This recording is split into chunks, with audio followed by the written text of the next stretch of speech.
A $7 million yacht from the makers of Louis Vuitton.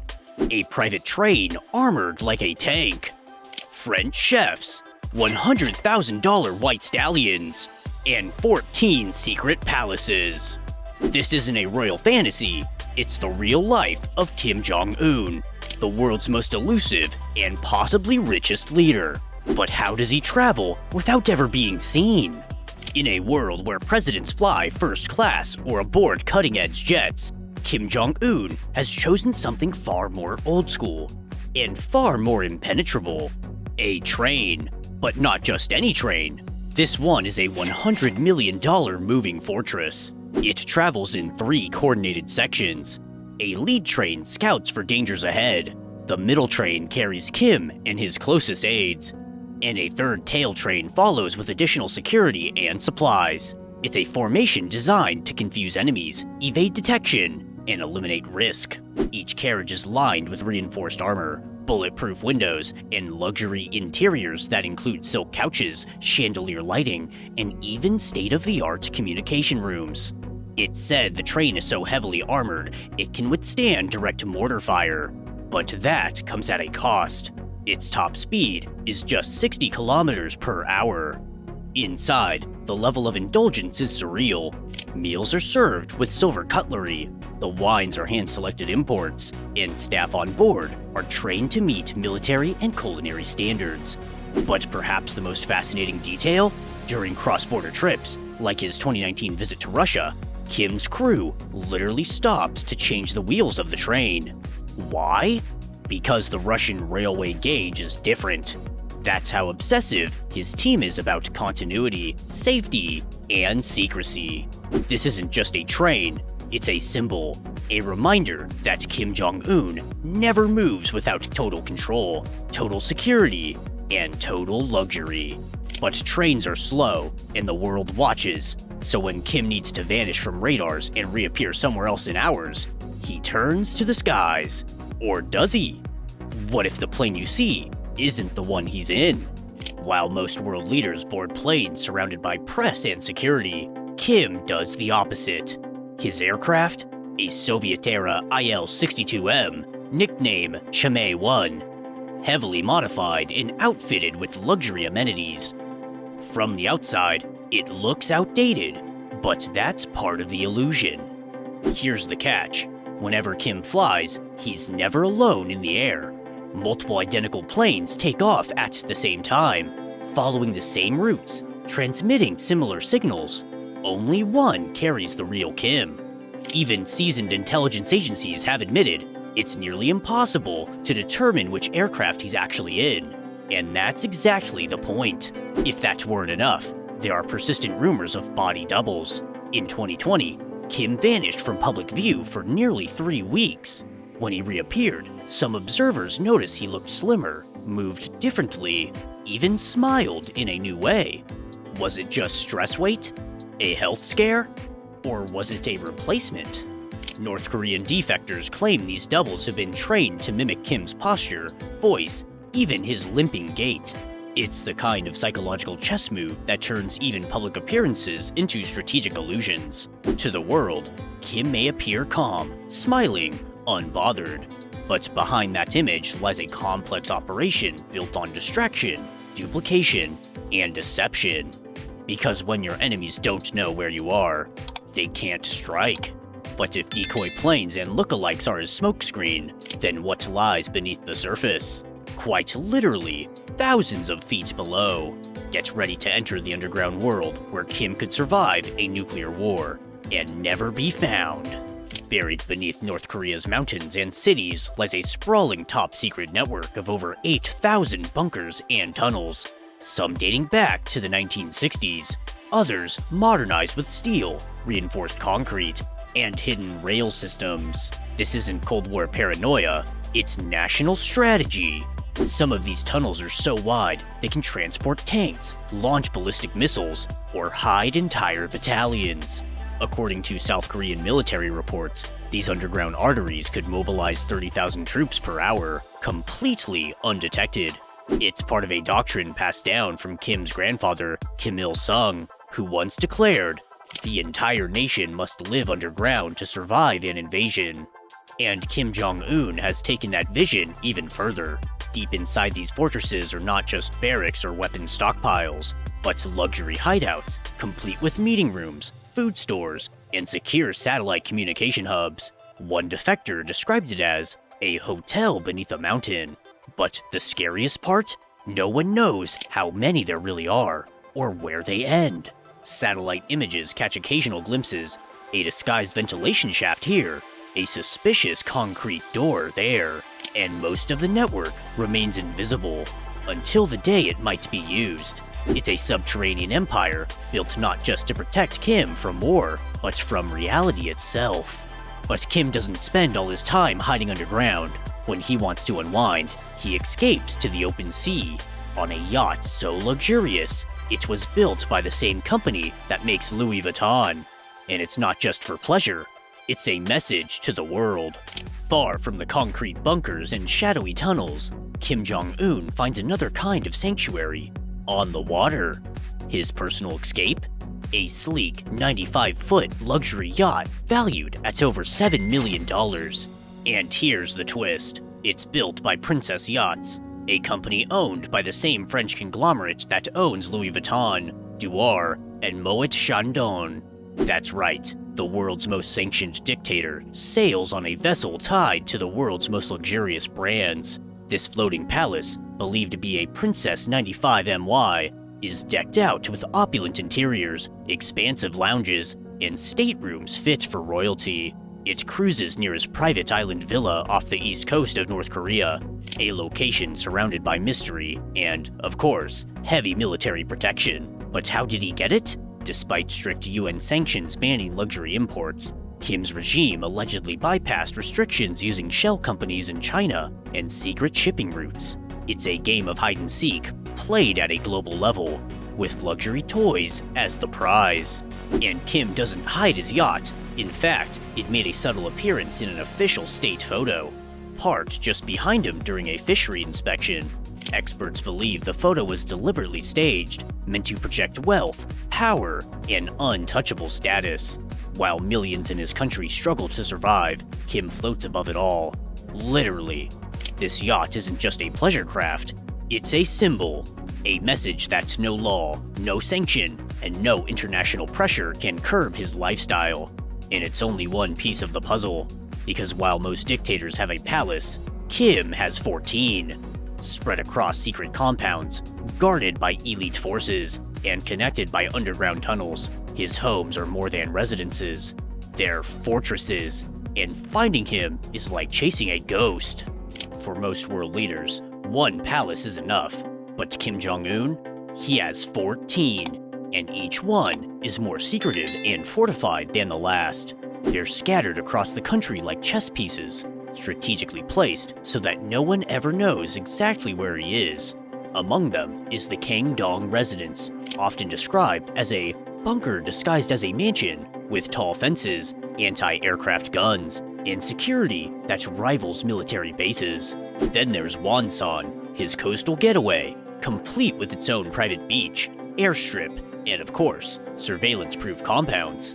But the real enigma is the so-called Forbidden City in Pyongyang, a massive walled-off zone where no ordinary citizen is allowed to enter or even approach. Inside these mansions, luxury, imported marble, European furniture, rumors of underground spas, wine cellars, and cinema rooms. But it's not just about comfort, it's about control. Each residence is connected to an elaborate network of underground tunnels and escape routes, giving Kim multiple exit strategies at any given moment. These aren't homes, they're military-grade command centers, dressed up as estates. Satellite images have revealed decoy buildings, security perimeters, and even entire fake compounds designed to confuse foreign intelligence. To track Kim's location is a guessing game, and that's the point. Because when you don't know where the leader is, you can't reach him, and you certainly can't stop him. But even in isolation, Kim ensures his inner circle is entertained. What happens behind palace walls has long been a mystery, until defectors expose something chilling. the existence of a 2,000-member squad of young women trained to please the regime's elite. Behind the guarded doors of North Korea's elite residences lies one of the regime's most unsettling secrets, an institution whispered about by defectors, but never officially acknowledged. It's called the Pleasure Squad, a hand-picked group of over 2,000 young women, trained not just to entertain, but to obey. The selection process is clinical, calculated, and cold. Candidates must be virgins, physically flawless, and above a strict height minimum. Once chosen, often while still in their teens, they are relocated to a facility known only as Area 5, where they undergo intense grooming, etiquette training, and a silence that's bought with money and enforced with fear. Each girl receives a $4,000 payment, a staggering amount in North Korea, where most families earn less than half of that in a year. But it's not a reward, it's a price for secrecy. Their duties vary.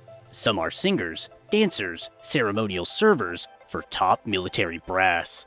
Others are rumored to serve a far more private function for members of Kim's inner circle. The consequences of speaking out? Immediate. Ruthless. Defectors claim that not only are squad members silenced, their families can be punished too. It's a system built not just on submission, but on symbolism.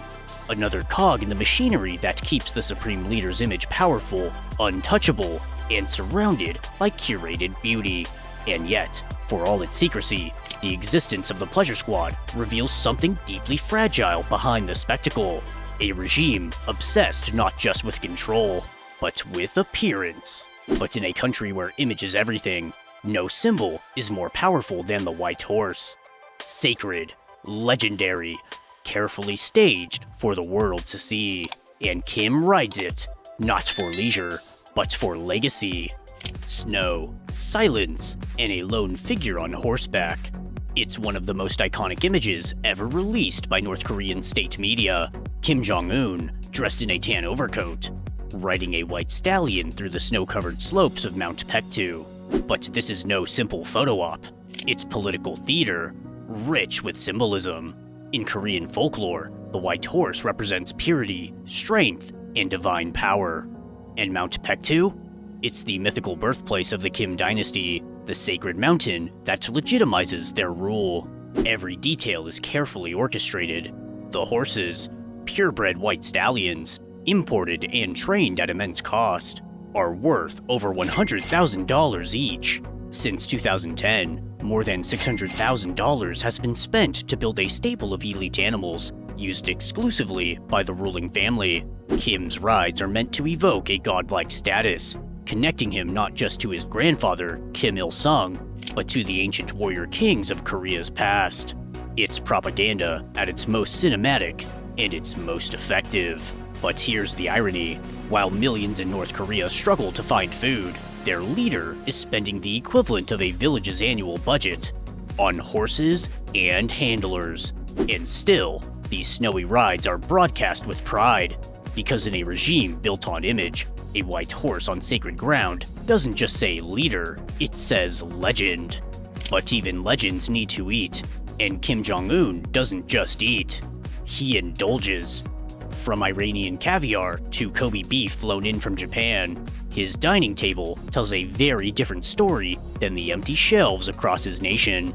While millions of North Koreans survive on rationed corn and thin soups, Kim reportedly spends over $3 million a year importing the finest delicacies on Earth.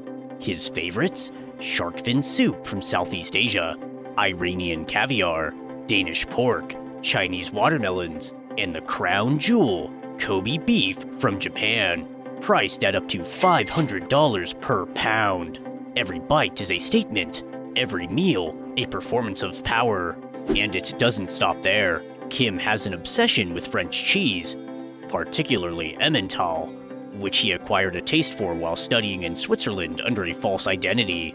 He even sent a trusted aide to Paris to learn the traditional art of cheesemaking, just to satisfy his palate. His chefs? Trained abroad. His rice? Inspected grain by grain for uniformity, color, and shape. Even his tableware is hand-polished silver, and every dish is screened by food testers for poison before it touches his lips. Meanwhile, humanitarian reports describe a nation where over 40% of the population is undernourished, and children suffer stunted growth due to chronic food shortages.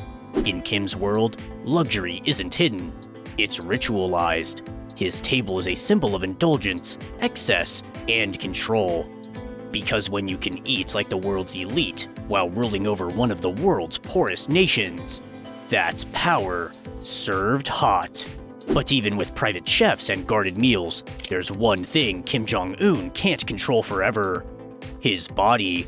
And when the supreme leader suddenly disappears from public view, the world doesn't just notice, it panics.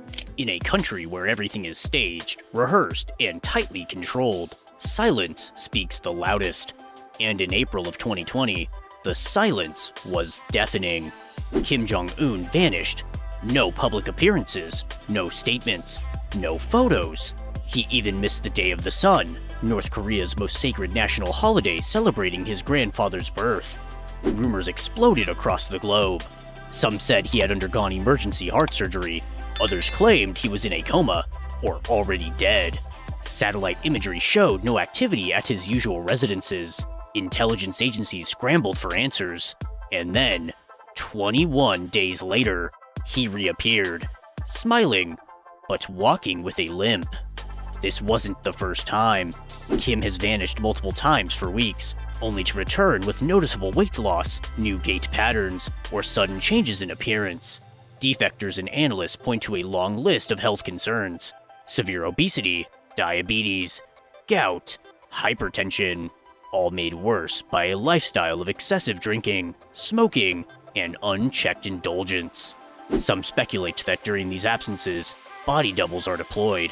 Others believe he retreats to one of his underground facilities for treatment, or recovery from failed procedures. Whatever the truth is, one thing remains clear. The health of Kim Jong-un isn't just personal, it's geopolitical. Because in a regime with no clear successor, a single missed heartbeat could send shockwaves through the entire region. And every time he disappears, the world holds its breath, waiting to see who, or what, will come back. But perhaps the most surprising chapter in Kim's story isn't about his enemies. It's about his unlikely friendship with the leader of the free world. What really happened when Donald Trump and Kim Jong-un sat down and smiled for the cameras? It was a moment no one predicted. A sitting US president shaking hands with North Korea's supreme leader. Not in secret, not behind closed doors, but on live TV, under flashing lights, smiling like old friends. When Donald Trump met Kim Jong-un for the first time in Singapore in 2018, it was more than diplomacy, it was showmanship. Trump joked, "We'll have a great relationship." Kim smiled and nodded. Behind them, flags of two nations once on the brink of nuclear war waved side by side. In their second summit in Hanoi, they dined privately, shared a laugh. Trump even called Kim a great leader and praised North Korea's great economic potential. Kim, in turn, called Trump courageous and wise. For a brief moment, the world believed peace might be possible. But behind the photo ops, analysts saw something else. A calculated move by Kim to gain international legitimacy, and by Trump, a bid to craft a historic legacy. In reality, no nuclear deal was signed, no missiles dismantled, but one thing changed forever. Kim Jong-un was no longer just a dictator in isolation. He was now a global player, seated at the table with the world's most powerful man. It was a handshake that blurred the lines between enemy and ally, between propaganda and politics, between show and substance. But even a handshake with a US president doesn't make Kim feel safe, because when your enemies could strike at any moment, and your people are trained to worship or rebel, you need more than bodyguards. You need a fortress that moves with you. Kim Jong-un's personal protection is a three-layered system, designed not just to block bullets, but to predict threats before they happen. His inner circle, known as the main office of adjutants, includes only the most loyal, extensively vetted guards. They're the only North Koreans allowed to carry firearms near the supreme leader, and their reflexes are trained to respond in fractions of a second. Every movement Kim makes is choreographed. When he travels abroad, advanced teams secure every floor, every hallway, every plate of food. Medical personnel travel with him. Food testers check every bite. Even his toilet waste is collected, so no one can analyze his health through discarded samples. It doesn't stop there. Each location he visits has multiple exit routes, decoy convoys, and sniper overwatch. His limousines? Custom armored Mercedes Maybachs, reportedly fireproof, capable of running on shredded tires, and sourced illegally through Chinese intermediaries, bypassing UN sanctions. And if something goes wrong, Kim can vanish within seconds through secret elevators, underground tunnels, or even military helicopters that stand ready at every compound. This isn't security, it's a moving fortress designed to protect not just a man, but a symbol. Because in North Korea, Kim Jong-Un isn't just a leader, he's an idea. And ideas, they believe, must be invincible. Kim Jong-un lives surrounded by gold, guards, and absolute power. But every bunker, every decoy, every bite of imported luxury, one question remains. Is he truly living free, or just surviving in a palace of fear?